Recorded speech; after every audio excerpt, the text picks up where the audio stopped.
ચાલો તો આપણે લાસ્ટ વિડીયોમાં જોયું કે લંડનમાં કઈ રીતે બ્રિટિશ ઈસ્ટ ઇન્ડિયા કંપનીની સ્થાપના થઈ અને કોના દ્વારા કરવામાં આવી. કંપનીની સ્થાપના થયા પછી એલિઝાબેથના રોયલ ચાર્ટરથી બ્રિટિશ ઈસ્ટ ઇન્ડિયા કંપનીને ભારતમાં વેપાર કરવાનો એકાધિકાર પ્રાપ્ત થયો. એકાધિકાર મતલબ કે ભારતના અંદર વેપાર કરવા માટે બ્રિટિશ ઈસ્ટ ઇન્ડિયા કંપની સિવાય લંડનની બીજી કોઈ કંપની ભારતમાં આવશે નહીં, જેને શું કહેવામાં આવે? એકાધિકાર. હવે એકાધિકાર પ્રાપ્ત થતાં ભારતમાં સૌપ્રથમ વાર કયા અંગ્રેજ અધિકારી આવેલા? તો સર હોકિન્સ આવેલા. પરંતુ આ સર હોકિન્સને તે સમયે ભારતમાં કોણ હતું? જહાંગીર, સુરતમાં. તો જહાંગીરે વેપાર કરવાની પરવાનગી ના આપી હતી. ત્યાર પછી આ એક્ઝામમાં એવું પણ પૂછે કે સર હોકિન્સ ભારતમાં કઈ રીતે આવેલા? તો ભારતમાં સર હોકિન્સ હેક્ટર નામના જહાજમાં બેસીને આવેલા હતા. ત્યાર પછી કોણ આવ્યું? Sir Thomas Roe. આ સર ટોમસ રો જ્યારે આવ્યા ત્યારે એમણે જહાંગીર પાસેથી ડાયરેક્ટ વેપાર કરવાની પરમિશન નહીં માંગી હતી. એ થોડો સમય જહાંગીર સાથે રહ્યા, એમના સાથે ફર્યા, અને જ્યારે જહાંગીર એકવાર અમદાવાદ હતા ત્યારે એમની સાથે આ સર ટોમસ રો પણ ગયો હતો. અને જહાંગીર તે સમયે સારા મૂડમાં હતા ત્યારે સર ટોમસ રોએ જહાંગીરને કીધું કે સર, જે રીતે બીજી યુરોપિયન કંપની ભારતમાં વેપાર કરે છે એ રીતના અમને પણ છૂટ આપો. એટલે તે સમયે જહાંગીરે સર ટોમસ રોને સુરતમાં કોઠી સ્થાપવાની પરમિશન અથવા પરવાનગી કયા સ્થળેથી આપેલી? તો અમદાવાદથી આપી હતી. બરાબર. અંગ્રેજોએ સૌપ્રથમ પોતાની કોઠી ક્યાં સ્થાપી હતી? તો સુરતમાં. પરંતુ જો એમ પૂછવામાં આવે કે જહાંગીરે સર ટોમસ રોને અથવા અંગ્રેજોને વેપાર કરવાનો પરવાનો કયા સ્થળેથી આપ્યો હતો? તો અમદાવાદથી. બરાબર. તો જુઓ, હવે એ લોકો અહીંયા સુરત આવી ગયા. સુરતથી પછી લોકો ધીરે ધીરે આગળ વધતા ક્યાં ગયા? બંગાળમાં. અને બંગાળમાં જ્યારે લોકો ગયા ત્યારે બંગાળમાં પછી ધીરે ધીરે શાસન વેપાર પરથી એ લોકો શું કરવા લાગ્યા? બંગાળના અંદર એ લોકો ત્યાંના જે શાસન વ્યવસ્થા હતા એના અંદર પણ દખલગીરી કરવા લાગ્યા. એ માટે જ પછી 1757માં સિરાજ ઉદ્દૌલા અને અંગ્રેજ કંપનીના કોણ હતા? રોબર્ટ ક્લાઇવ વચ્ચે શું થયું? પ્લાસીનું યુદ્ધ. અને આ પ્લાસીના યુદ્ધમાં સિરાજ ઉદ્દૌલાનો સરસેનાપતિ રોબર્ટ ક્લાઇવ સાથે જતો રહેવાના કારણે આમાં શું થાય? સિરાજ ઉદ્દૌલાની હાર થાય છે અને ભારતમાં કંપની શાસનની નીંવ નખાય છે. તો ભારતમાં કંપની શાસનની નીંવ કયા યુદ્ધથી નખાઈ હતી? તો પ્લાસીના યુદ્ધથી. આના વિશે તમે ઇતિહાસમાં થોડું ડિટેલથી ભણશો. બરાબર. અહીંયા આપણે ખાલી એ જ વસ્તુ કવર કરીશું જે આપણાને આગળ કામ આવશે કે ભારતમાં કંપનીના વેપારી પરથી કઈ રીતના શાસક બન્યા અને એ લોકોને કઈ રીતે પછી કંટ્રોલ કરવામાં આવ્યા એ જ આપણે જોઈશું. બરાબર. તો 1757થી શું થયું? ભારતમાં કંપની શાસનની નીંવ નખાઈ. ત્યાર પછી 1764ના બક્સરના યુદ્ધ પછી કંપનીને બંગાળ, બિહાર અને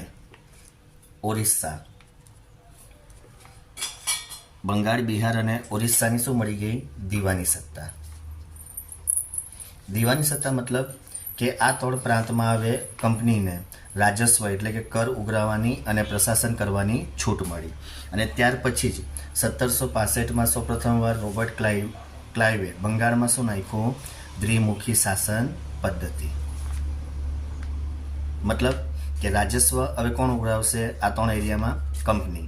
અને જે પ્રજાકીય કાર્યો છે તો કોણ કરશે? ત્યાંના રજવાડાના રાજા કરશે, જેને શું કહેવામાં આવે? દ્વિમુખી શાસન પદ્ધતિ. બરાબર. અને ધીરે ધીરે પછી કંપનીએ શું કરવા લાગ્યા? ભારતના ઘણા બધા પ્રાંતો પર અધિકાર મેળવવા લાગ્યા. અને ત્યાર પછી કંપનીના જે કર્મચારીઓ હતા તે કંપની માટે નહીં પરંતુ પોતાના પર્સનલ એટલે કે નિજી વેપાર કરવા લાગ્યા. અને ભારતમાંથી અઢળક ધન કમાઈને ક્યાં જતા હતા? લંડનમાં. અને ધીરે ધીરે કંપનીના કર્મચારી ખૂબ જ શું બની ગયા? ધનવાન. અને એક બાજુ કંપની શું થવા લાગી?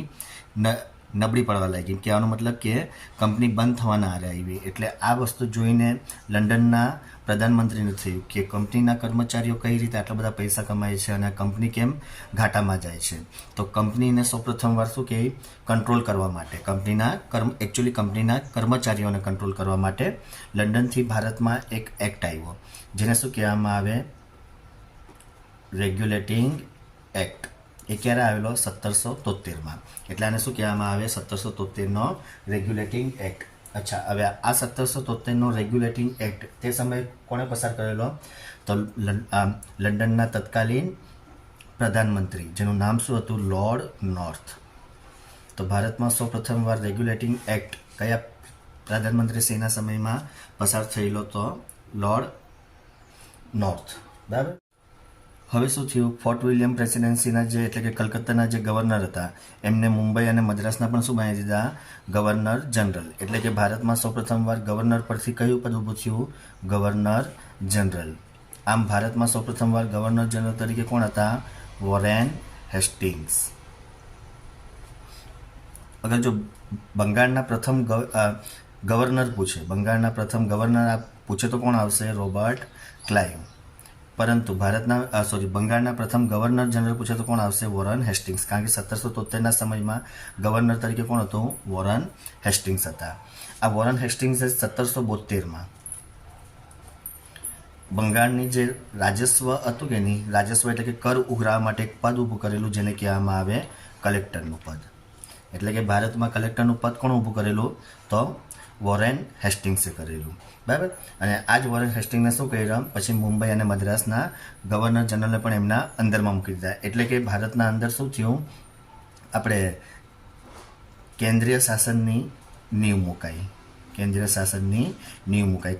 કારણ કે આ એક્ટ પહેલાં મુંબઈ છે, મદ્રાસ છે, એ બધા ગવર્નર પોતપોતાની રીતે કામ કરતા હતા. પરંતુ આ એક્ટના અંતર્ગત આ મુંબઈ અને મદ્રાસના ગવર્નરને શું કર્યું? બંગાળના ગવર્નરના અંડરમાં મૂકી દીધું. એટલે કે કેન્દ્રીય શાસનની નીવ નખાઈ.